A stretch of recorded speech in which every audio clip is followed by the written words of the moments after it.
नमस्कार दोस्तों, स्वागत है आपका अपने YouTube channel Bino education point में। दोस्तों, बिहार एसएससी कार्यालय परिचारी का ये वैकेंसी बहुत ही इंपॉर्टेंट वैकेंसी आपको रहने वाला है। जो भी इसकी तैयारी कर रहे हैं, जो भी फॉर्म डाले हैं, अभी से आप तैयारी में लग जाइए, ठीक है। और सबसे पहला काम ये करना है कि आपको देखना है कि बिहार एसएससी के कार्यालय परिचारी में आखिर कैसा क्वेश्चन अभी तक पूछा गया है, ठीक है। ये बहुत जरूरी होता है कोई भी एग्जाम की अगर आप तैयारी करते हैं, ठीक है। तो यहाँ पे हम आपको जो करवा रहे हैं आज, ये प्रीवियस ईयर का क्लास है, ये ओरिजिनल आपको क्वेश्चन है, हूबहू आपको जो एग्जाम में पूछा गया था। सामान्य हिंदी का ये आपको क्लास है, जिसमें आपको ये 15 सितंबर 2024 को ये प्रश्न जो आपके एग्जाम में पूछा गया था, उसको हम लोग यहाँ पे आप जो है डिस्कशन करेंगे और अच्छे से इसका सोल्यूशन करेंगे एक एक करके, ठीक है। तो वीडियो को अच्छे से लास्ट तक देखेंगे, तब जाके आपको पता चलेगा कि आखिर किस प्रकार के क्वेश्चन आपके एग्जाम में आने वाला है, ठीक है। और अभी से तैयारी में लग जाइए, तभी जाके होगा, याद रखना इस बात को, ठीक है। और अभी तक जो भी दोस्तों बिहार एसएससी कार्यालय परिचारी का जो टारगेट बैच आया है, तो ये टारगेट बैच अगर आप नहीं लिए हैं तो टारगेट बैच अपना ले लीजिएगा, तब जाके आपका बेहतरीन तैयारी हो पाएगा, ठीक है। क्योंकि इस वैकेंसी में बहुत सारे लोगों ने फॉर्म को फिलअप किया है, क्योंकि इसका एज भी बहुत सारा है भरने के लिए, इसीलिए महत्वपूर्ण है कि अभी से तैयारी में लग जाइए और हम आपको इस तरह से पढ़ा देंगे कि 100% आपका सिलेक्शन होगा, ठीक है। तो चलिए दोस्तों, आज के इस क्लास को हम लोग शुरू करते हैं। क्लास को शुरू करने से पहले दोस्तों, अगर आप इस चैनल पर नए हैं, जरूर चैनल को सब्सक्राइब कर लेना और इस वीडियो को लाइक कर देना। इसका पीडीएफ हम जो है टेलीग्राम चैनल पर भी डाल देंगे। टेलीग्राम का लिंक आपको इस वीडियो के डिस्क्रिप्शन बॉक्स में है, वहां पर आपको मिल जाएगा। और टेलीग्राम पर आपको इस वीडियो का लिंक भी मिलेगा, जो भी आपको क्लास आगे आएगा उसका भी लिंक आपको मिल जाएगा, वहां पर अपडेट जो भी आएगा वो भी मिल जाएगा। तो टेलीग्राम सभी लोग जरूर ज्वाइन कर लेंगे। लास्ट में हमें जरूर ये बताना कि ये क्लास आप लोगों का कैसा रहा, और ये भी बताना दोस्तों कि इसमें आप लोगों का कैसा पोजीशन रहा, कितना स्कोर आप लोग कर पाए हैं, ठीक है। तो चलिए दोस्तों, क्लास को हम लोग यहाँ पर शुरू करते हैं। देखेंगे यहाँ पे, देखिए इसमें 3 टाइप से आपका पूछा जाता है। जैसे आपको क्या होता है, तो भाग में पूछा जाता है। 100 टोटल प्रश्नों को 3 भाग में पूछते हैं। पहले भाग में 30 मैथ रहेगा, दूसरे भाग में 40 जीके जीएस, और तीसरे भाग में जाकर के आपको ये 30 जो है हिंदी के प्रश्न आपको रहेगा। तो इस क्लास में हम लोग कंप्लीटली हिंदी के प्रश्न देखेंगे जो एग्जाम में आपका पूछा गया था, ठीक है। देखिए यहाँ पे क्वेश्चन क्या कर रहा है कि भारतवर्ष शब्द का जो है कौन सी संज्ञा है, ये बताइए। भारतवर्ष शब्द कौन सी संज्ञा है, इसका राइट आंसर बताइए क्या हो जाएगा। राइट आंसर क्या होगा, तो ये बी हो जाएगा, व्यक्तिवाचक संज्ञा। अब बोलेंगे कैसे सर, क्योंकि ये देश का नाम है, एक अपना प्यारा भारत है, क्या है, एक देश है ना, तो एक देश का नाम है। तो किसी नाम के जो है नाम को हम क्या कहेंगे, वो आपको व्यक्तिवाचक संज्ञा में आ जाता है, याद रखना। आंसर डी बी आपका ये करेक्ट आंसर हो जाएगा। एक बेहतरीन तरीका से आपको हम व्याकरण आपको पढ़ाने वाले हैं टारगेट बैच में, ठीक है। चलिए, दिनकर रचित ईर्ष्या तू न गई मेरे मन से हिंदी साहित्य की कौन सी विधा है, 72 का राइट आंसर बताइए। तो इसमें जो विधा हो जाएगा दोस्तों, ये आपका निबंध हो जाएगा। क्या होगा, ये निबंध हो जाएगा, याद रखना। ऑप्शन नंबर सी हो जाएगा। यानी कि ये जो रचना है तू न गई मेरे मन से ईर्ष्या वाला, ये आपका जो है रामधारी सिंह दिनकर के द्वारा ये लिखित एक रचना है, याद रखना, ठीक है। आंसर क्या होगा, तो ये सी हो जाएगा, एक निबंध है, याद रखेंगे। अगला क्वेश्चन यहाँ पे है, जगन्नाथ शब्द का सही संधि विच्छेद क्या होगा, 73 का राइट आंसर बताइए। तो जगन्नाथ शब्द का जगत हलंत प्लस नाथ, यही होता है ना, जगत हलंत प्लस नाथ। आंसर ये बी आपका राइट आंसर होगा, बी यहाँ से दोस्तों याद रखेंगे, ठीक है। अगले देखेंगे, राजपुत्र में करेक्ट कौन सा समास है, ये बताइए। राजपुत्र में कौन सा समास है, इसका करेक्ट आंसर क्या होगा, तो यह हो जाएगा तत्पुरुष समास। आंसर ये ए आपका करेक्ट आंसर होगा, तत्पुरुष समास, याद रखेंगे। समास जो होता है टोटल याद रखना 6 प्रकार के होते हैं। कितने प्रकार के समास जो है, टोटल 6 प्रकार के होते हैं, ये यहाँ से आपको याद रखना है, ठीक है। अगला क्वेश्चन यहाँ पे है, गाल बजाना क्या है, गाल बजाना मुहावरे का अर्थ क्या होता है, 75 का राइट आंसर बताइए। गाल बजाना मुहावरे का अर्थ होता है डींग हाँकना। क्या होता है, डींग हाँकना। ऑप्शन नंबर ये बी आपका करेक्ट आंसर होगा, बी याद रखना। मतलब किसी दूसरे के सामने में जो है एक प्रकार से गाल बजाना, कोई भी बात को लेकर के एकदम डींग हाँकना, इस प्रकार से आपको ये आपको याद रखना है। आंसर बी इसका करेक्ट आंसर हो जाएगा। चल अगले क्वेश्चन पाएंगे, क्या यहाँ पे है, अयोध्या सिंह उपाध्याय हरिओद की रचना इसमें से कौन सा है। ये जो करमवीर है, ये करमवीर के रचनाकार कौन है, तो अयोध्या सिंह उपाध्याय है, याद रखेंगे। आंसर ए हो जाएगा। पीपल का रचनाकार कौन है, याद रखना, गोपाल सिंह नेपाली। और मैंने आपको ये भी बोला है कि आप एक कॉपी अलग बनाइए, उसमें आपको जो है ओनली राइटर और लेखक का नाम, मतलब कि आपको पुस्तक और लेखक का नाम लिखना है। इससे क्या होगा, तो आपको जब एग्जाम की मतलब कि समय एग्जाम की नज़दीक आएगा तो आपको फ़ायदा करेगा, वो चीज़ आपको जो है अच्छा रहेगा, तुरंत आपको रिवीजन हो जाएगा। ठीक है, क्योंकि आप इतना पुस्तक है कहाँ से खोजेंगे इतना, इसीलिए अभी से इसका जो है नोट्स बना लीजिए। ठीक है, सुदामा चरित के लेखक कौन है, याद रखना नरोत्तम दास। ठीक है, सुदामा चरित का। और बच्चे की दुआ जो है ये आपको है मोहम्मद इकबाल का। अगला यहाँ पे क्वेश्चन है, त्रिकोण शब्द जो है इसमें कौन सी समास है, त्रिकोण में कौन सी समास है, 77 का राइट आंसर बताइए। देखिए त्रिकोण, तीन कोण का समाग्रह। ठीक है, मतलब तीन लगा है, मतलब पहला शब्द क्या हो गया आपको संख्यावाचक, तो ये हो जाएगा द्विगु समास। आंसर ये सी आपका राइट आंसर होगा। ठीक है, सी याद रखेंगे। अगला यहाँ पे क्वेश्चन है, खून पसीना एक करना मुहावरे का अर्थ क्या होगा, 78 का राइट आंसर बताइए। खून पसीना एक करना मुहावरे का अर्थ क्या होगा ये बताइए। तो ये हो जाएगा बहुत परिश्रम करना। क्या होगा ये, बहुत परिश्रम करना। आंसर ये सी आपका दोस्तों करेक्ट आंसर होगा। तो ये सी आपको याद रखना, बहुत ही परिश्रम करना करेक्ट आंसर हो जाएगा। ठीक है, अगला क्वेश्चन कर रहा है कि सुभद्रा कुमारी चौहान की रचना इसमें से कौन सा है। सुभद्रा कुमारी जो है चौहान की रचना इसमें से कौन सा है, तो याद रखना झांसी की रानी। झांसी की रानी के लेखक कौन है, रचनाकार कौन है, तो ये सुभद्रा कुमारी चौहान है, ये याद रखना। अब जो यहाँ पे हम बताने जा रहे हैं उसको याद रखना, उसको भी आपको कॉपी में नोट करना है। सुदामा चरित के लेखक अभी बताए हैं नरोत्तम दास हो जाएगा। बिहार के जो यहाँ पे दोहे है इसके लेखक बिहारी हो जाएगा। और करमवीर का तो मैंने अभी आपको बता दिया है, अयोध्या सिंह उपाध्याय हरिओत। ठीक है, आगे बढ़िए। अर्थ के आधार पर संज्ञा कितने प्रकार के होते हैं ये बताइए। अर्थ के आधार पे ही संज्ञा जो है 5 प्रकार के होते हैं। आंसर ये बी आपका करेक्ट आंसर होगा। कौन कौन होता है, व्यक्तिवाचक संज्ञा, जातिवाचक संज्ञा, समूहवाचक संज्ञा, द्रव्यवाचक संज्ञा और भाववाचक संज्ञा।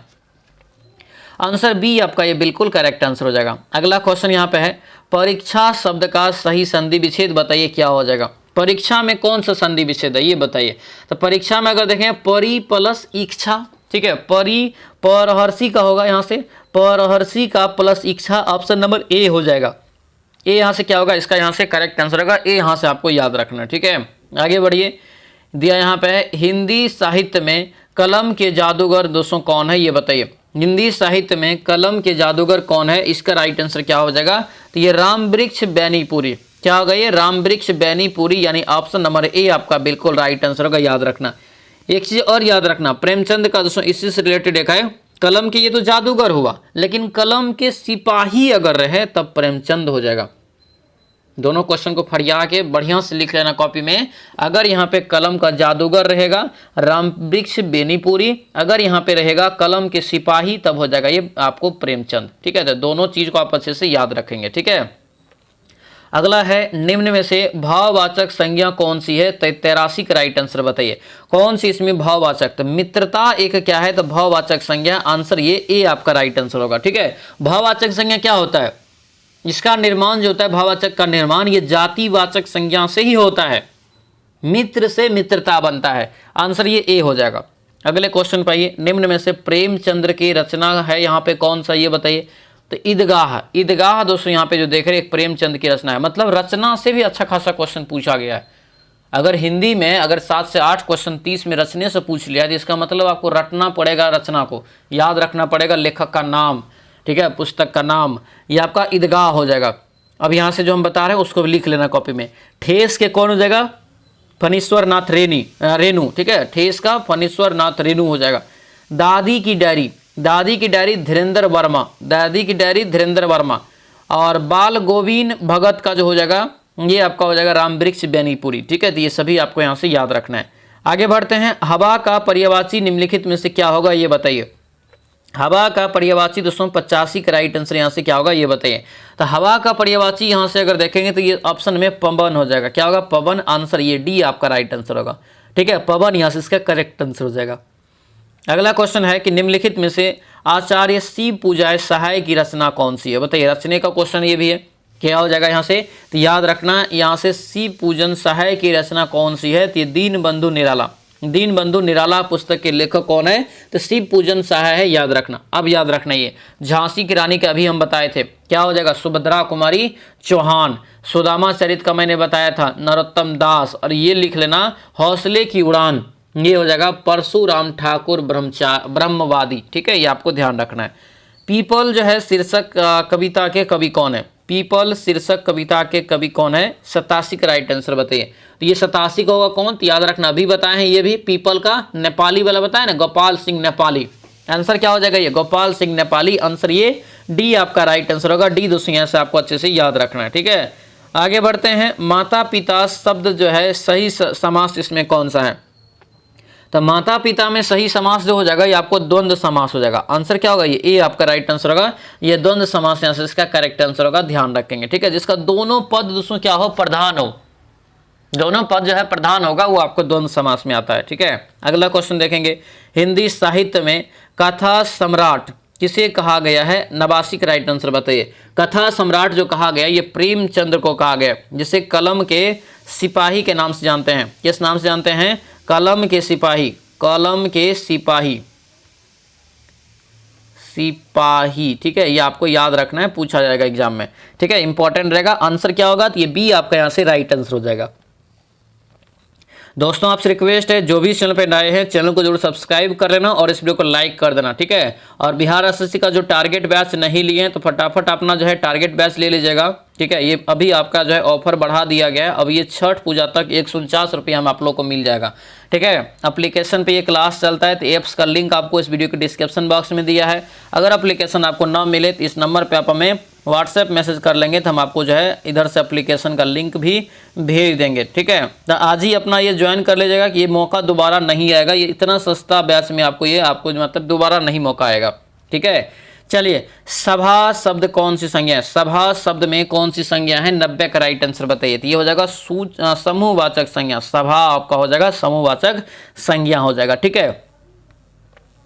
अगला क्वेश्चन है कि राम वृक्ष बेनीपुरी क्या है? राम वृक्ष बेनीपुरी रचित यहाँ पे बाल गोविंद भगत हिंदी साहित्य की कौन सी विधा है? 91 का राइट आंसर बताइए। ये हो जाएगा आपका रेखा चित्र हो जाएगा। क्या होगा ये? रेखा चित्र, यानी आंसर ये ए आपका राइट आंसर होगा। रेखा चित्र आपको अच्छे से याद रखना इंपॉर्टेंट रहेगा, ठीक है। रेखा चित्र यहाँ पे साहित्य का जो विधा है ये हो जाएगा।